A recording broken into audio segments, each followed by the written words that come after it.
Welcome back, everyone. This is our last subject for season 2. Oh my God, I'm so very excited. And I think I've saved the best for last.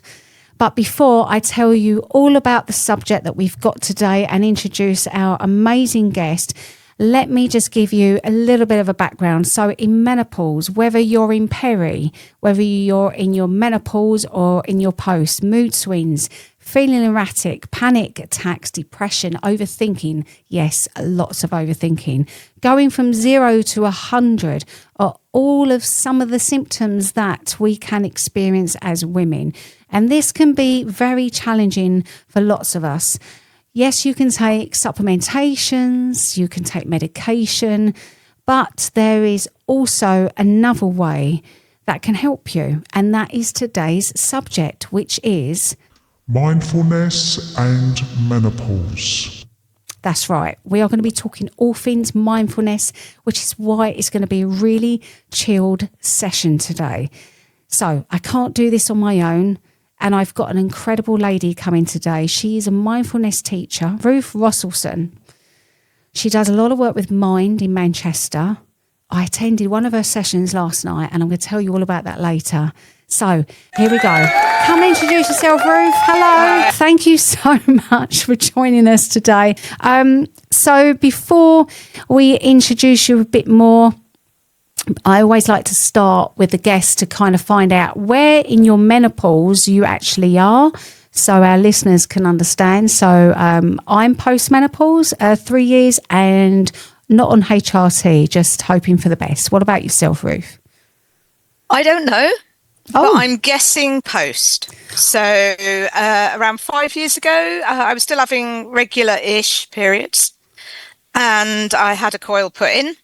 And so obviously when you have a coil put in, a Mirena coil, you don't menstruate. So I went from kind of regular periods, but a whole host of symptoms, to no periods. And so I'm guessing at my age, I'm now 55, I'm probably post, but I don't get to mark the occasion because it will have happened at some point. Okay. Yeah. Great. All right. So I thank you very much for that. And we are going to go straight into a quiz. Now, this quiz, I don't want you to stress about. It is literally a little muck around. We're going to throw around some suggestions today.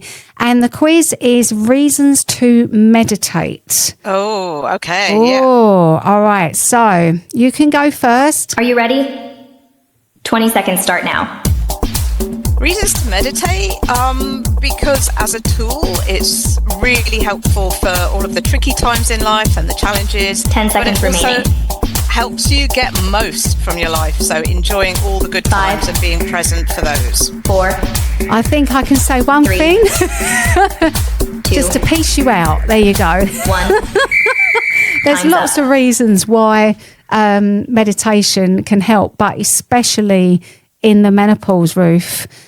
Because obviously that's what you do, that's what you specialise in at the moment. But before we come to that, I would really like to just understand your background a bit more. So can you tell our listeners how you've got into mindfulness, what your background is? Yeah, so I used to be a journalist quite a long time ago, and at the age of, I think I was about 34, I started experiencing really debilitating joint pain and fatigue. And the joint pain was, as I say, really debilitating, but very confusing because it kept moving around my body. Didn't know where it was going to turn up next. Some days I literally couldn't walk, I couldn't type, and then the next day I'd be absolutely fine.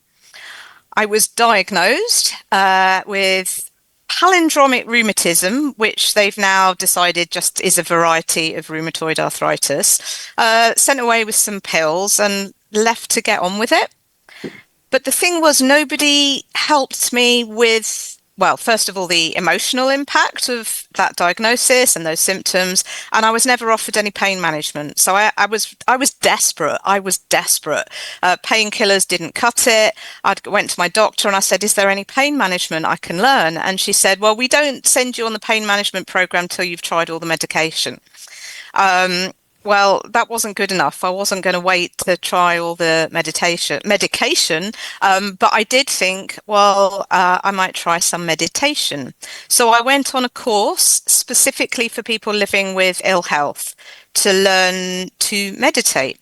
Now, I had no knowledge of meditation. I knew nothing about it. I thought, oh, this is a bit woo-woo. Is this the sort of thing I would like? And it was quite a challenge. It was quite a challenge at first. But I noticed quite early on that it was giving me some coping tools for when I was in pain. And really importantly, I wasn't beating myself up for finding it hard for being in pain. So I was allowing myself to struggle. And that sort of weirdly let go of some of the struggle. So I've been meditating. I did another course about mindfulness for stress, and, kind of my life carried on. Had different jobs. And then around 13 years ago, I saw a job at Manchester Mind for someone to help run courses for people with physical ill health. Well, I was actually by that point doing it already as a freelancer because at no point, so already I had had my conditions for quite some time because I was also diagnosed with fibromyalgia. At no point did any GP or consultant say, how are you coping? How are you doing emotionally? How's your mental health? Nobody ever asked me that question. So it became really important to me to help support people with physical ill health with the emotional side of living with those challenges. So I was doing the job for Manchester Mind, running this course, and started training in mindfulness techniques to actually teach those. So that became part of my job. Started running mindfulness for stress courses. And then when my menopause or perimenopause started, a light bulb went on and I was like, all the reasons that I meditated to help me with unpredictability, chronic pain, fatigue, the emotional impact of changes in the body, that's all going to be really useful for perimenopause and menopause. And maybe there's some mindfulness courses for menopause. No, there was no mindfulness courses for menopause. So I thought, better create one then. And that's what I did. That's amazing. And I love that whole story about you because generally speaking, when someone starts delivering something like the course that you're doing, to have the history that you've got means that you really get it and you understand it. And I think that's the most important part for people that come to you. So the fibromyalgia, we've done a podcast on that. And some of the guests that we've got here, the audience, have actually got fibromyalgia as well. So that's going to most probably come up in part 2. So we know quite a lot about that and how difficult that is. And you're right, sometimes, diagnosing for that can go on for a very long time. So while you're waiting for that and you're not sure what to do, mentally that can be very, very challenging. So did you find that in your own situation that doing the mindfulness, it kind of gave you, it took the edge off a little bit off of that? Well, the fibromyalgia, I wasn't really waiting for a diagnosis in that kind of way. I already had a health condition and it just went, I assumed all of my symptoms were part of the rheumatoid arthritis. And then when I checked with my consultant and said, it feels like my skin's on fire, it feels like I'm sunburnt all the time. Is that part of it? And they went, no. And it was at that point that they said, you've probably also got fibromyalgia. So there wasn't really, there was an emotional impact of going, oh, I've now got another thing. But as I'd already been living with it, I don't think there was that difference. I think what the mindfulness was really key is, I think I've already said, being kind to myself for that struggle. And the trouble with fibromyalgia is, unlike rheumatoid arthritis, which does have a medication pathway, fibromyalgia doesn't have the same kind of treatment. So I was diagnosed, but that was it. There was no kind of, this is what you do for fibromyalgia. This is how we treat it. I didn't want to go on any pain medication. I didn't want to start taking some of the medication that's offered. So it was sort of like, yeah, there you are, get on with it.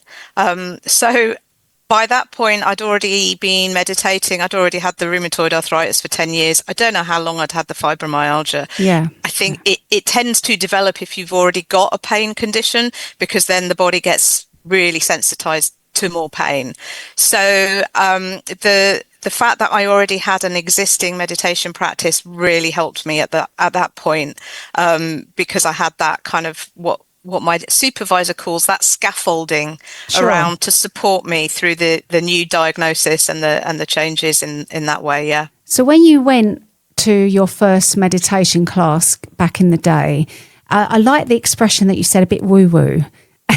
because years ago it was a bit woo-woo, a bit out there. Same with yoga. You wouldn't go yoga because it would be people just falling asleep, whereas yoga is leaps and bounds now with different types of yoga. So how quickly was your mind changed from woo-woo to this is good for me?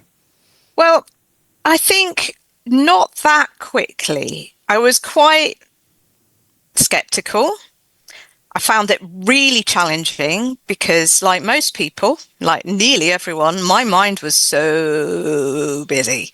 And what I discovered on my first, I remember it really clearly, was like, oh, wow, I can notice what's going on in my body and do all this thinking at the same time. But am I doing it right? I don't think I'm doing it right. That's not what's supposed to happen. Is that what's supposed to happen? Oh, look, I'm thinking now. I'm not noticing what's going on in my body. Oh, I'm doing it wrong. I don't think I can do this, can I? Oh, what's wrong with me? I bet everybody else is really good at this. Wow. So, you have all of those kind of inner thoughts when you start to meditate. And the home practice for that first course was quite tough. It was 40 minutes, which was a lot to try and fit in when I had a job and, trying to run my life. I don't have kids, so I didn't have that pressure, but, it was a lot. And I found it really, really hard to try and fit in. Oh, that's a lot after your first one. Oh, I wouldn't be able to do that. 40 minutes. No. Yeah. So it took, I would say, around 4 or 5 weeks. So really the second half of the course. And actually that's what I notice now when I run courses. I try and reassure people, nothing's going to change overnight. We've got these thought habits that we get into. We've got these distractions that we're used to. It's going to take time. And usually, like the first couple of sessions, I'm leading a practice and people are fidgeting. You can almost see that their minds are fidgety as well. Yeah. And then by week 5, you notice that something's happened.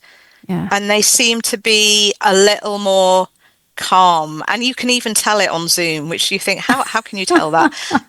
And I think that was the case for me. It took time. And really, I would say it was a couple of years of practicing, not 40 minutes.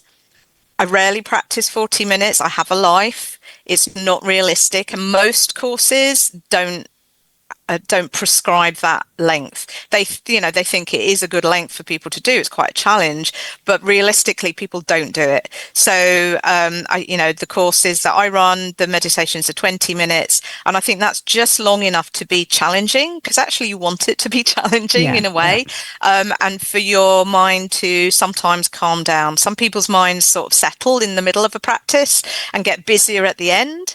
Some people's mind are very, very busy at the beginning and they settle at the end. And some people's minds are busy the whole time. And it's really important to acknowledge that that's not the point. We're not actually trying to shut off our brains. We're just trying to train them. And sometimes in the process of training them, they just get busy, and that's fine. Yeah. I've been meditating now. I'm looking at my date on the computer. So we're looking at 12, 13 years now. Yeah. There's a period in the middle where I stopped, but the last 10 years it's been very consistent. And there are some times where I literally spend 20 minutes, planning my day, planning my meals, planning my cycle route. Oh no, I'm meditating, coming back. And it's the coming back that is the important thing, not how much the mind wanders. Okay, so let's talk about menopause, because you said that, perimenopause for you, and I think you're on HRT? I am, yeah. Yeah, so did you find that mindfulness really helped you with your symptoms?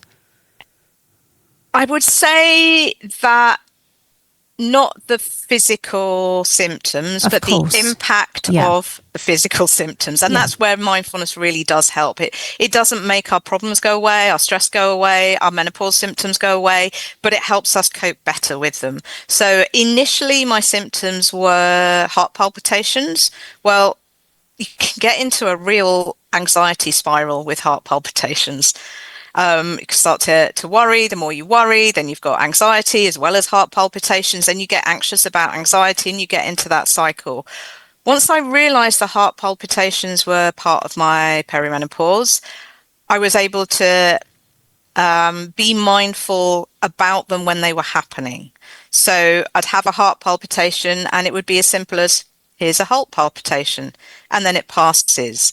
Whereas if I hadn't got my meditation practice, I would have got carried away with a whole heap of thoughts and worries about that experience. The mood swings, oh my God, the mood swings. I can't say that my meditation practice has got rid of the mood swings, but when I'm sad, I just let myself be sad. I don't worry about Yeah. it. I don't tell myself off that I'm weak. If I need to cry, I talk to myself really, really kindly. 20 years ago, 15 years ago, I wouldn't have been able to do that. And again, the mindfulness practice, the formal practice of meditation means that in my daily life, when I'm having a mood swing, when I'm having anxiety, when I'm feeling really fatigued, which could be the rheumatoid arthritis, could be the fibromyalgia, could be the menopause, could be a combination. When I'm really fatigued, instead of going, what's wrong with you? Why can't you be productive? Get out of bed, push, push, push. I go, yeah, you're having a bad day.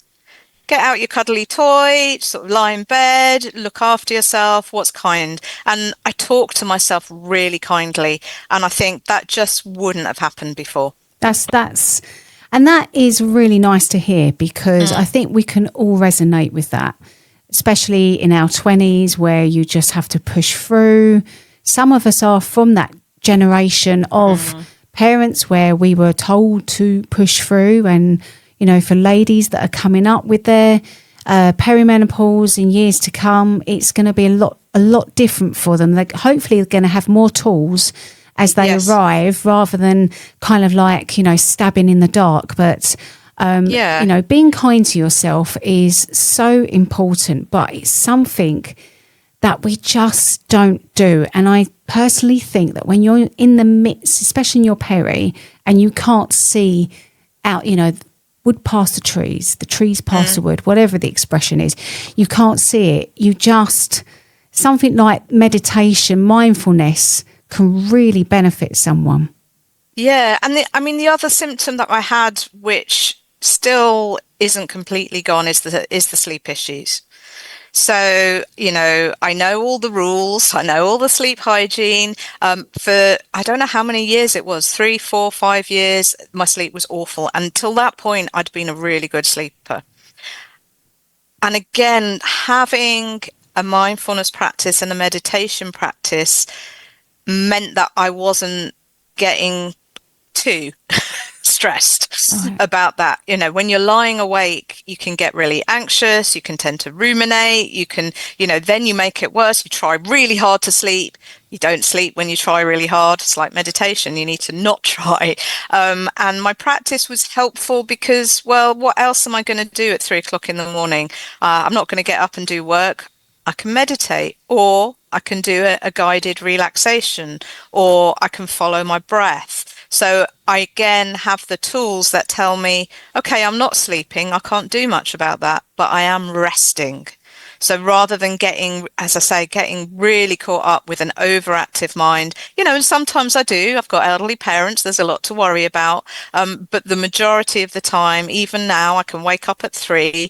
I've said this morning was great. I slept all the way till 5. I'm not surprised after last night. It was quite heavy going. And I thought, I might as well, you know, that's it. That's all the sleep I'm going to have. But I lay there and I was relaxed and I followed my breath and I listened to an audio, and then the next thing I knew, it was 7:20. There you go. But if you're tense, if you're worried, if you're stressed, what's wrong with me, all of that, it just makes it all that much worse, doesn't it? Definitely. I mean, I've been very lucky that I got introduced to mindfulness round about the same time as yourself, about 13, 14 years ago, round about then. And it really helped me understand a lot of things, especially like you said, when you wake up in the night.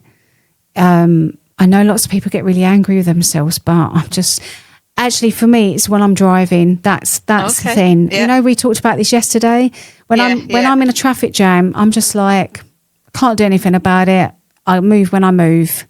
Yeah. And that's my attitude now. I don't get upset about it. I'm just like, nothing I can do about it. But I really, really love mindfulness, and I'm more of a walking in the forest person now. So take my dog there, and I love all that listening to stuff, which we'll talk about a little bit later. But let's talk a bit more. Oh, sorry, Ruth. I was just about to say that's what mindfulness is. It's just paying attention to what's going on outside of us and inside of us. And it's great to do that in nature, because there's so many positive and wonderful things to notice in nature. So it's a really great thing to do when you're out and about, is to be mindful of your surroundings. So it's wonderful to have a formal meditation practice of kind of a seated, a lying down, a moving practice, but being able to be mindful in everyday life is really what we're looking for, isn't it? Yeah. It's no good if you meditate and then the rest of your life you're getting yourself tied up in knots and getting stressed all over the place. There's something not quite sort of happening between that. So it's really useful to take what you learn when you do the formal practice of meditation out into your daily life. Yeah. No, I definitely agree with that. It's incredible. So let's talk about this workshop that you do. Explain to me how did this workshop come about? Who's created it? Have you created it? Has someone asked you to do it?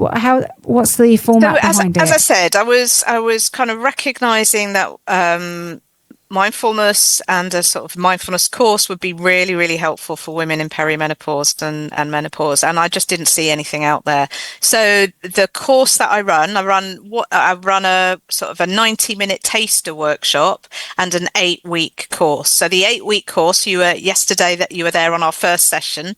The 8-week course is very much based on the kind of mindfulness for stress course that I run at Manchester Mind. And that's based on a kind of standard format of 8-week mindfulness courses, where you kind of focus on different meditations each week. You learn a bit about how our minds work, how we can be mindful. We do moving practice, we do walking practices. But I didn't want to just have mindfulness for stress and deliver it just for women. I wanted something very specific for menopause. So no one asked me to do it.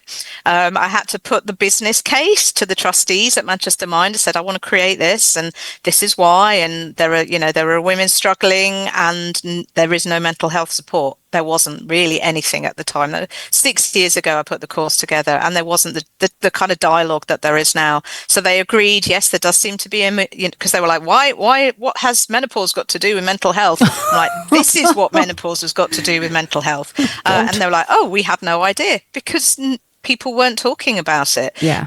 So I put the course together, but the difference between the Mindfulness for Menopause course and the general mindfulness courses is we've got extras. So it's kind of like Mindfulness Plus. We've got the nervous system regulation practices that, 20-minute meditation's great, but when you're having a hot flush, when you're finding yourself full of rage, when you're feeling really frustrated, what do you do in those times where you, as you said, you go from 0 to 10 or 0 to 100? Well, we need to calm ourselves down. We need tools to calm ourselves down. And again, at the time I created it, there wasn't many people talking about that. How do we calm down? How do we take control of something that feels out of our control? So the course includes what I've called rescue remedies, which are lovely little short practices. Some of them are based on breathing, but not all of them are, because not everyone finds breathing helpful. The course also includes a little bit of yoga. Now, I'm not a yoga teacher, but I did speak to 2 yoga teachers and said, what would be helpful? So we've got a very basic sequence that the women on the course do. It's 20 minutes long. It's lying on the floor. It's not moving. It's not anything kind of dynamic. We're not being Madonna here or anyone one. And that's a pre-bed practice. So it's just a few poses that ends up with the pose where your legs go up a wall, which is really good for blood pressure, really good for kind of calming us down before bed. So we do that as well. So that's the kind of difference. And obviously, as it's a course for women going through this time, there is space for the women to share and chat with each other about their experiences and to understand why managing stress is also managing menopause, because the more stressed we are, the worse our symptoms are. So if we can manage stress, some of our symptoms might lessen. And we've certainly found that at Manchester Mind, is that some of the women who come on the course who are highly stressed at the beginning, their symptoms levels are quite high. Some of them come down by the end of the course. That's great. And for some women, their symptoms are the same, but they say they can cope with them better. I think that's the key thing here, because you're saying it's not a fix. It's not like you're going to get rid of anything, because that'd be incredible if you could, but be a millionaire. You would. You'd be more than a millionaire. You'd be a trillionaire. But to have the tools in order to help you manage it is priceless, really. And it's a real shame that this is not something that the NHS recognises that women need. And I'm really, really shocked by that comment that someone said to you about why do we need mindfulness, in menopause? It was more that as a mental health charity, the trustees didn't have any knowledge of menopause. Yeah. So the question was really, why should we as a as a mental health charity be focusing on menopause, which is, what they thought was a kind of physical experience. And, when I put the case together, look, here is the mental health impact, here are the reports. They were like, oh, of course it has. But it was just a lack of education. And nobody, it was before Davina's program. Nobody was talking about it. Nobody really knew about it. Some of the people who might have been involved with the trustees and the charity were maybe from a generation where it wasn't talked about as well. No, I agree. I don't think that conversation would happen now, because people know now. But absolutely. People didn't know then. No, you're right. 6 years ago, doesn't seem that long ago, but actually, it's a big gap, isn't it, compared to obviously COVID, but menopause has gone skyrocketed with this information that's out there. But there are still some things that we are learning that is really important, and this is one of them. So I think it's incredible. So the courses that you do, so we'll talk a bit more about that tomorrow if anyone's interested. So I think I might give you give you my insight to the course, because Ruth was very kind to let me come along last night, and I thought it would be a really good way for me to kind of just understand it a bit more, what you offer and how structure. And I've got to say, there were a few things that I really loved. And the first thing was the fact that when you said about the house rules. Okay, so I'm going to break this down a little bit. And before I talk about the course, I just want to say that everything that was mentioned on the course is confidential. I'm not going to talk about that at all today. All right, but the house rules, I love that, because normally when you go and do a course, it's the tutor that gives the house rules. But you didn't do that. You done it the other way around. We had to come up with what we found appropriate for the course, and I really like that. What was the reason behind you doing that? Well, this is just the way we work at Manchester Mind. Obviously, we're going to have our own house rules, some of the main ones that I started with. But generally, we work in collaboration with people. It's really important as part of our values to listen to people and to include them in all of the kind of services that we offer, rather than tell people this is what you want, this is what you're going to have. And that's even extended to, the courses that I run. People give feedback, I make changes. But definitely you want the group itself to come up with what's important to them. And every group is different.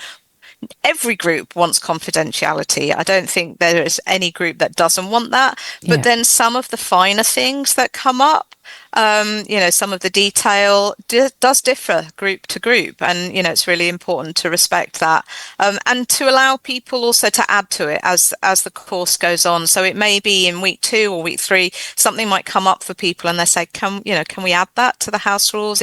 I really, it might be something like, I don't like swearing, and it really upsets me, and is that okay if we add that? Yeah. That has come up once, whereas other groups are like, swearing is fine. I wouldn't be allowed back on there then. I definitely wouldn't be allowed to come back. One that we have had on more than one group, which I love, is crying is fine. Tears are that's okay. lovely. No, I think so too. There's nothing wrong with crying. It's very healthy, and you're letting it out. Cool. So going back to the course, so that was really refreshing, and I love the breakout rooms. That was great because you got to know everyone. I think because it's on Zoom, I think we're obviously getting really used to doing Zoom now because we've been doing it a lot since the pandemic. But to go into breakout rooms with other people, you're getting to know them. So I would have thought that if I carried on doing the course, by the end of is it 6 weeks, 8 weeks? It's 8 weeks. 8 weeks, yeah. By the end of the 8 weeks, I think I would have a good understanding of everyone and really see their journey as well, which would be really nice to see how far they're coming. So, the groups were great. And I think, that's, for me, that's the least satisfying part, because when I'm in a room with people and I can hear their conversations, I can hear them chatting and getting to know each other, that little eavesdropping bit. I love that. I love hearing people chat and get on, and I don't get that on Zoom. I'm kind of sat there. Just sat there while they're in their private rooms chatting. But and some women don't like the breakout rooms. So really important to kind of also mention that those are optional. Obviously, we hope that most people will want to go in the breakout rooms, but sometimes people who might have a lot of social anxiety or just not so comfortable or just having a really crap day say, I'm not feeling well, I'm so fatigued, I can't really talk, will opt out of being in a breakout room, and that's fine. I always make sure there's enough people in a room so nobody sat there on their own going, why isn't anyone talking to me? No, that I really liked. And the food meditation, we talked about that, and that was interesting. As I mentioned to you last night, I've done food meditation before, but I haven't done it for a few years, but it really opened my eyes up to how quickly we're not mindful with food. We're mindful. When people say mindfulness, they kind of see everything outwards. So like I said about going in a forest, being mindful about the sound of the leaves under your feet, listening to your breath, but not about focusing on the food. And that is such a good thing to put into it. And is that where did you get that? Is that from your own experience? Nearly every single meditation course starts with that meditation. Wow, okay. So it's a really accessible way for people to understand what mindfulness is, and it's also a good illustration of how we usually do something, which is usually on autopilot. We're not really paying much attention to it. How different it can be when we start to pay attention to it, when we start to approach it with completely fresh eyes. So the kind of food, the eating meditation, the raisin meditation, some people do it with a cup of coffee, some people do it with chocolate. I've done it with chocolate before. It's really accessible. Most people can get it. Whereas meditation itself is sometimes a little bit trickier for people to kind of grasp, but that I think most people can grasp it. Not everyone likes it. For some people, it can be really challenging to slow down something that they're so used to doing automatically and quickly. Yeah, absolutely. But again, it kind of illustrates the habits that we get into, and it's also when I ask people to reflect. So many different things can come up that can help me use that as an example to illustrate a point. So to illustrate sometimes how our minds can get lost in reverie. So if it's a raisin, people say, oh, it reminds me of Christmas, and that's really lovely. And I remember my gran making Christmas cake, and I'm like, how easy it is for our minds to get distracted and carried away. And sometimes it's a nice memory, and that's fine. But sometimes it might not be a nice memory. Yeah. And then that's going to cause upset and sadness. And how do we handle that? So it's a really great practice, I think. And that's why it's on the first one, and it's the first practice. Yeah, no, it's nice and easy, and I really like it. Also, the rescue remedy, and I must admit, so I'm trained in Bach flowers. So when you said rescue remedy, I thought that's where it comes from. Oh no, I thought, she's been in a rescue remedy. Ooh. Yeah. And then I was my mum always used to have the Bach flower remedy. So she used to give me the rescue remedy when I got upset, which I did often as a child, very very highly strung. To have some rescue remedy. So that's why I called my little short practices rescue remedy. I thought that's where it might come from. That was so funny. But I really like that. And actually, I tried it today. I come home from work, and there was a new traffic, when they put up these lights everywhere, and you're like, oh, for God's sake. And I just sat there. I just thought, let me try this rescue remedy and see what it's all about.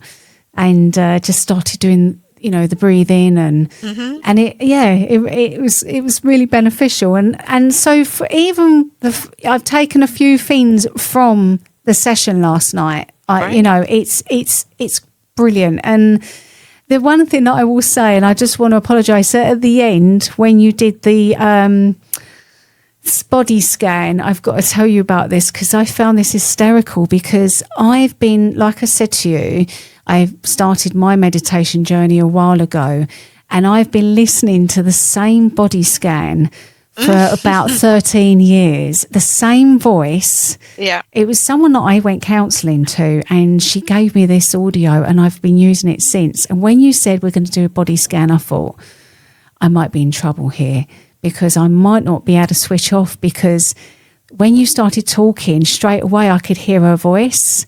Mm-hmm. And it was just like all the way through, I thought, oh, this is not good. I knew I could anticipate where you was going, and she was saying one thing and then you were saying another. Mm. And I thought, this is where the mindfulness comes in. But I was overridden by my lady in my ear. That's really interesting, because it almost sounds, Sarah, that you've got into autopilot with your body scan meditation. Yeah. So maybe it's a time to just try a different one, or try a different direction, or try it without guidance, maybe. Perhaps. I think you're right. It was so funny. I was like, oh God, I know it off by heart. Yeah. Although I don't always go exactly, the same formulaic, because it is for me a practice. I'm not reading a script. Yeah, no, exactly. No, you wasn't meditating as I lead it. So it's not the same every time. And can I just ask you, there was a quote you said about 100, 200. Yes. What was that? So that quote comes from a workshop I attended with John Kabat-Zinn. So John Kabat-Zinn is a very, very, very famous elderly American who created the first mindfulness for stress. So it was called Mindfulness-Based Stress Reduction. He did a mindfulness course as well for people with ill health in America. And this was in the 70s. So he's a very long-standing teacher, and basically nearly all mindfulness courses have him to thank, because he's the one that really brought these techniques sort of out of religious sort of Buddhist practices into a space where people who didn't belong to that particular path were able to access it. So it was a workshop where he was on, and I think it was something like, are you here or are you not here? Are you here 20% or 100%? And how much here do you want to be when the shit hits the fan? I love it. I really like that. You could put a t-shirt. Put that on a t-shirt. Yeah. He's got some great quotes. He's and his kind of most famous book is called Full Catastrophe Living. Ah, okay. I'm going to look that up. It was just, it was really resonated with me. There's a few things that resonated, and I've only done the first part, and I just want to say we will talk about it more in part 2. but I just want to recommend, it's a fantastic course. I really enjoyed it, and it's great for anyone definitely that hasn't experienced mindfulness, that maybe, as you mentioned earlier, Ruth, just thinks it's a bit woo-woo, maybe doesn't have that knowledge of what it is, maybe thinks that you have to sit there for hours like a Buddha. It's all changed. It's not like that anymore. And I would definitely encourage anyone, don't even have to be in your menopause, that's maybe just needs a little bit of regulation. It's worth checking out. So I'm definitely going to give you a little bit of a clap for that. No, honestly, thank you so much for letting me come last night, and thank the ladies as well. Okay, I think that's a great place to stop for part 1. There's a lot more to unravel, which we're going to be doing in part 2. And it is the last one of the season. So we want to have a real nice, calming, relaxation way for you in part 2. So let me tell you what's coming up. So in the second part, it would not be menopause dinners without the food, because obviously that's what we also do. And I've got a really lovely recipe for you this time. I think it's actually one of my best ones, I must say. If I could score myself, I would give myself a 10. But I'm not scoring myself tomorrow. But it was really, really lovely. And that's going to be revealed tomorrow. And as always, it'll be on the YouTube channel. But I'm going to leave this podcast now. I just want to say a massive thank you to Ruth for coming along tonight. Thank you very much, Ruth. Thank you. Thanks for inviting me. Hope you've enjoyed it. Yeah. And going to be ready for the ladies in part 2. I'm sure they're going to really enjoy it. So don't forget that if you do want to be on this podcast, you don't need any experience. I mean, if you have got something to talk about, you can.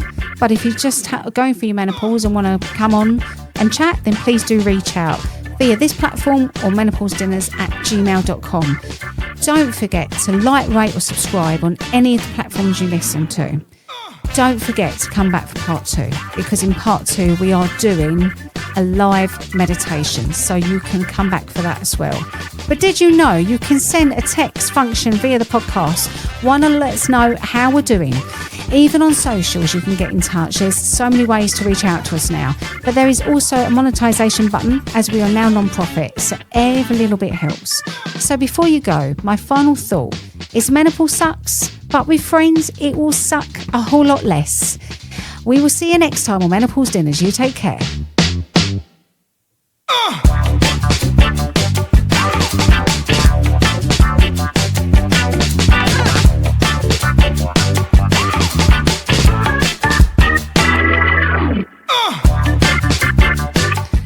Menopause Dinners is sponsored by Fitness Therapy for You. Any supplementation or medication we've discussed is from our own experiences. If you have a medical condition, please seek professional advice before trying anything that's been mentioned today.